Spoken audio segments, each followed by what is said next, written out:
আমরা জানাজার নামাজ পড়ি কিনা? জি পড়েন তো। জানাজার নামাজ পড়বেন, কি লাভ হবে? জানাজার নামাজ পড়লে মৈয়তেরও লাভ আছে, আপনারও লাভ আছে।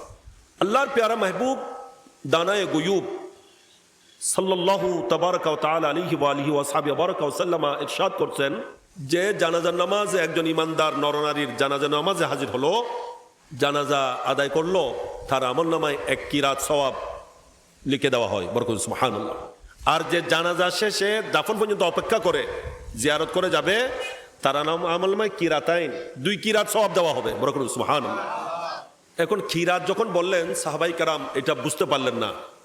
এনারা বলেন আমরা তো আরি শেরি ওইগুলো আগে মুদ এই ওখানে আরি শেরি এগুলো ছিল আগে, আমাদের যুগে যেগুলো ছিল ওই সময় তার কেজি মন টন এগুলো ছিল না।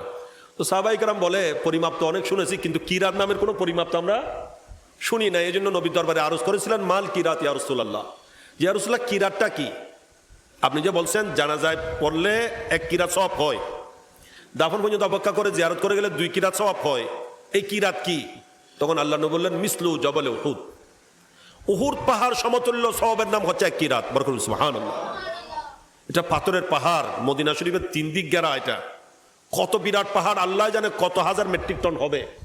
আরো তো পাথর কি ভারী, সেইটা সমপরিমাণ সওয়াবের নাম কি? কিরাত। তাহলে জানাজা পড়লে লাভ না গুনারি? সুযোগ থাকলে পড়ার দরকার আছে না নাই? ফরজে কিফায়ারি, কিন্তু পড়লে কি লাভ?